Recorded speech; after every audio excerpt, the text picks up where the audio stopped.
the future. It's 2018, but we can't help but feeling nostalgic for the pop culture of yesteryear. Boy, what a great series this would make.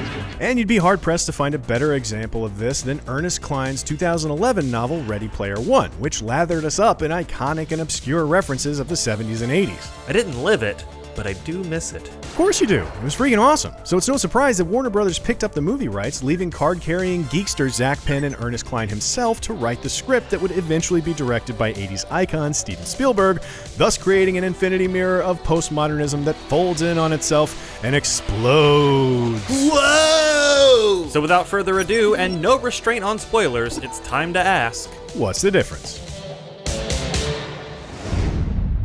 Before any sci-fi can break into its plot, it must first set the stage. The movie drops us in 2045 Columbus, Ohio, and reveals how Earth has become a real bummer, with all sorts of social, economic, and environmental issues plaguing humanity.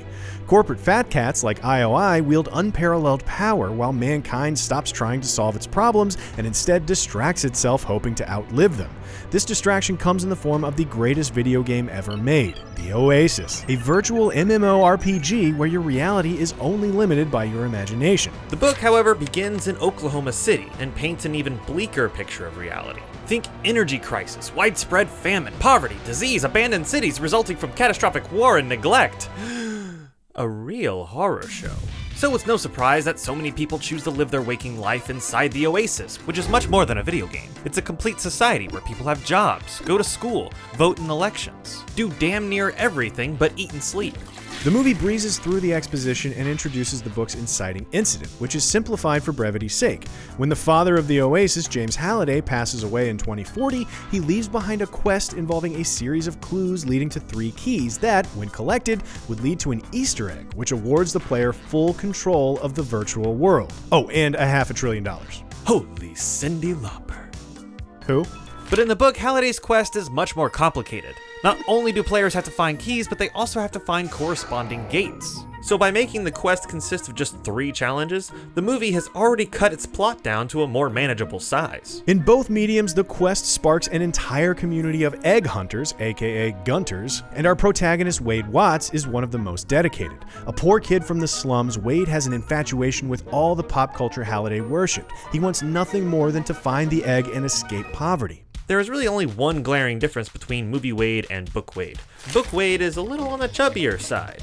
Yeah, but Ty Sheridan can't get chubby. He's got X-Mans to make. I know. Hey, you remember the Truffle Shuffle? Wade enters the Oasis as his avatar Parzival, who in the movie looks more akin to James Cameron's Na'vi characters. Book Parzival, however, retains a human aesthetic. Not wasting time, the movie quickly introduces us to the rest of the key players. Locate H.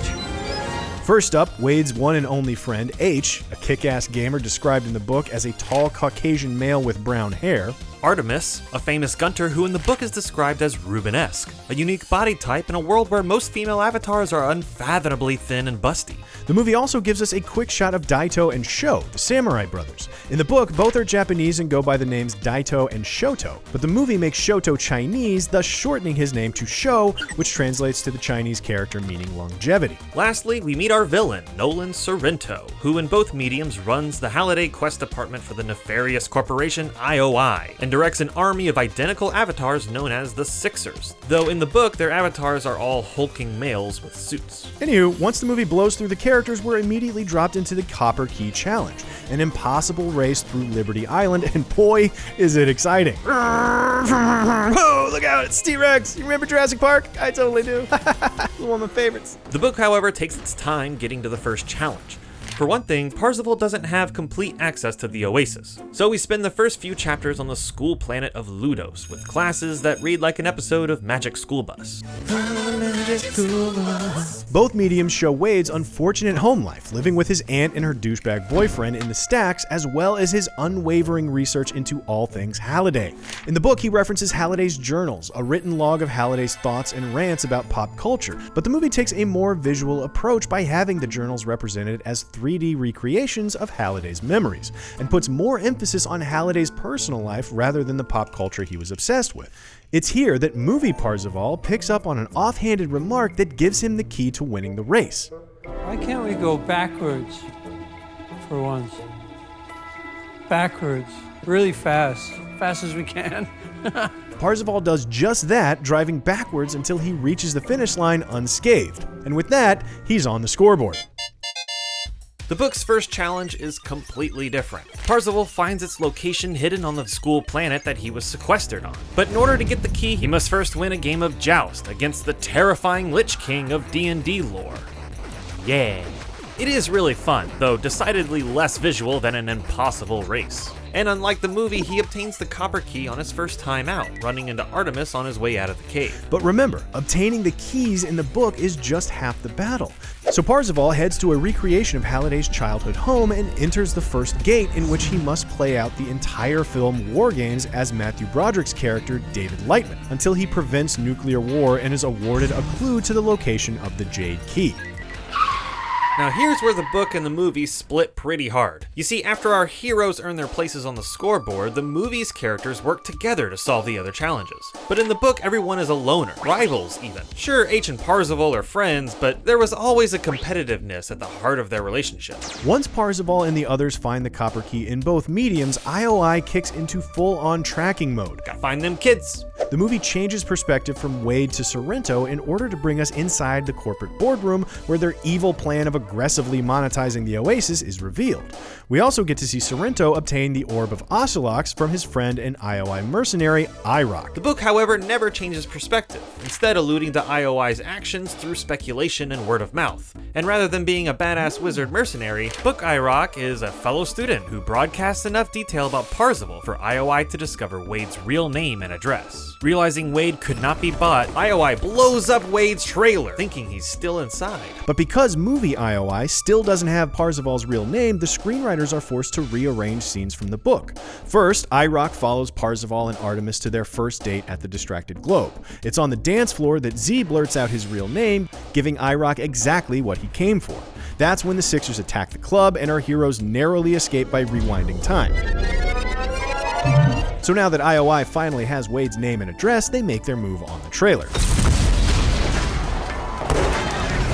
But in the book, Parzival and Artemis visit the nightclub some couple weeks after the explosion. And rather than a proper date, their night at the Distracted Globe is due to a birthday party invitation from Halliday's old friend and business partner Ogden Morrow.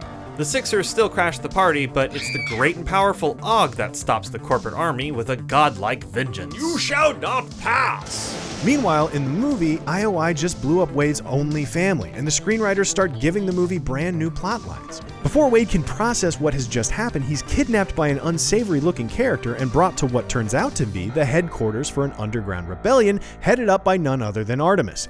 Welcome to the rebellion, Wade. This is a momentous meeting that won't happen in the book till the last few pages, and without any mention of a rebel faction. Instead, Book Wade changes his identity and moves to Columbus, Ohio, where he continues the search for the Jade Key by himself. This goes on for about a year, in which he never leaves his apartment, with only max headroom and a sex doll for company. It's embarrassing. The movie doesn't have this big gap in time. Instead, Parzival and Artemis work together to solve the mystery of the Jade Key, which turns out to be hidden in a memory of Halliday's one and only date with Kira, Morrow's future wife. So what happened? Nothing. I invited her over. It was on that date that Halliday failed to kiss her after watching The Shining, so the High Five joined forces to find Kira in the Overlook Hotel. Care to dance? Do you know how long I've been waiting for you to ask? With only one more key to go, Sorrento's lackeys raid the rebellion's HQ, and Samantha heroically gives herself up in order to save Wade. None of that happens in the book. Instead, Parzival loses his place on the scoreboard after slacking on the quest, but is thrown a bone by H and eventually obtains the Jade Key playing Zork. He then heads to Blade Runner's Tyrell building, where he plays an immersive recreation of the classic video game Black Tiger. And with that, the second gate is cleared, followed closely by Parzival finding the crystal key on the planet of Syrinx. 2112. Great album. You remember that album? Meanwhile, in the movie, Samantha toils in one of IOI's infamous loyalty centers, while her friends conveniently meet in the real world and concoct an Inception-like plan to get her out. By using Sorrento's password, left foolishly on a sticky note in a previous scene, they hack his rig, tricking him into thinking he's being held up in the real world when he's actually still inside the Oasis. So, he gives up some passcodes and voila, Samantha is free from the bonds of indentured servitude. Oh yeah! But IOI has already discovered the location of the final key on planet Doom.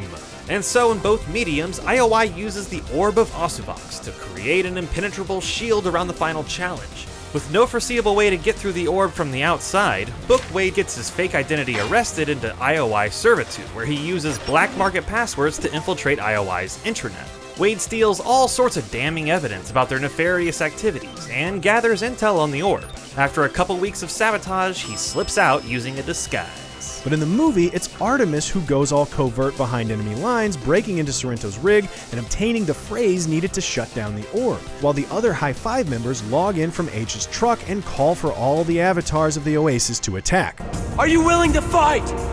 In the book, our heroes are helped out by Ogden Morrow, who flies them from their respective countries to his home in Oregon. And as the designated time of attack approaches, so do our heroes, each sporting their very own giant robot, as opposed to the movie, which only gives H a robot in the form of an iron giant. Ugh, remember Vin Diesel? Meanwhile, in the movie, the Sixers are hard at work on the final challenge, playing Adventure. The assault is already raging outside the shield when Artemis takes down the orb by uttering the magic phrase. In the book, Wade is the one who takes down the orb. During his time as an indentured servant, he had programmed a Sixer supply droid to take an antimatter friction induction bomb out of storage and carry it over to the orb's location and detonate it, killing the high-level wizard maintaining the orb. It's pure pandemonium in both mediums, prompting Sorrento to pull out his Mechagodzilla. But have no fear, because Movie Daito's got a secret weapon, temporarily transforming into a Gundam robot from Mobile Suit Gundam. Tussle, tussle, tussle, Daito's transformation runs out and he gets barbecued. But in the book, Daito isn't even around for the final battle. During the search for the Jade Key, IOI tracks him down in real life and throws him off a building. And because Shoto's best friend was killed by these corporate assholes, he goes nuts on Sorrento in an epic fight worthy of a kaiju film. Shoto does his best, but is ultimately killed. Then it's up to Wade to use a powerful item to turn himself into Ultraman, and he tears through Sorrento like tinfoil. In the movie, it's ultimately Artemis that takes Sorrento down. And now that he knows she's in the Sixer war room, Parzival takes her avatar out, forcing Samantha to get out of Dodge. And when the final challenge is in sight, Sorrento and IROC show up for one last bribery attempt, and after Parzival politely declines, Sorrento uses the catalyst to destroy every avatar on the planet. The book, however, has Parzival, H, and Artemis open the final gate together, but before they can step inside, the catalyst goes off. Damn. But lo and behold, Parzival remains alive due to a magical quarter he obtained by playing a perfect game of Pac-Man. Extra life! In the movie, Parzival's extra life comes from a quarter given to him by the curator after winning a bet. Oh wow, a quarter. So with his second chance, Parzival searches for the adventure Easter egg while IOI's lackeys give our heroes the car chase of their life. But in the book, Parzival has a few more hoops to jump through with IOI on his tail, as Sorrento and the Sixers enter the final gate right behind him, giving us a final race to see who beats the challenge first. We get a bout with the classic arcade game Tempest, a movie sync with Monty Python and the Holy Grail, and finally, Adventure. Once he finds the egg, it's game over, and Parzival wins it all! However, the movie gives Parzival one final test, wherein he must refuse to sign a legal document reminiscent of Halliday making Morrow sign over his shares in the company, an action he had always considered his greatest regret. So after refusing to make the same mistake, Wade passes the final test and is rewarded. In both mediums, Halliday explains how to shut down the Oasis for good, and admits that reality, although painful, will always be better than a fantasy. But unique to the movie is this last-ditch effort of Sorrento pulling a gun on Wade in the real world. But this cold-hearted monster melts once he sees Wade shed a tear over his win. Aww. It's sweet because he grew a heart. In the last scene, the movie finally brings the cast together with Ogden Morrow, and Wade realizes that he was the curator all along. In the book, it's Wade and Artemis who finally meet face to face, and after they share a kiss, he realizes that for the first time, he wasn't in a hurry to log back into the Oasis. While Movie Wade has a similar arc, he also uses his new control of the Oasis to set login restrictions on Tuesdays and Thursdays, so that humanity can spend more time in reality. Where the book shows a single character finding happiness in the real world, the movie uses that lesson to implement change on a global level. So as you can see, Penn and Cline took great pains to streamline the plot, shortening the timeline and simplifying the quest. And with the minefield that is copyright law, some references were changed. Other references were simply updated to appeal to a broader audience or altered to be more visual. Finally, with Spielberg attached, the group of kids work together throughout, ending the movie with a heartfelt message of optimism that reality is worth living and we should all get to it. Hey, you kids, stop worshiping my old movies and get outside for a change! I can't do a Spielberg impression. I'm sorry. That's it for Ready Player One. Don't forget to subscribe to CineFix for more What's the Difference, and leave a comment below. What references did you miss most? Who's your favorite robot? What's a Zork? When's the last time you bathed? All right, we're done. Are we? Are we ever done, Casey?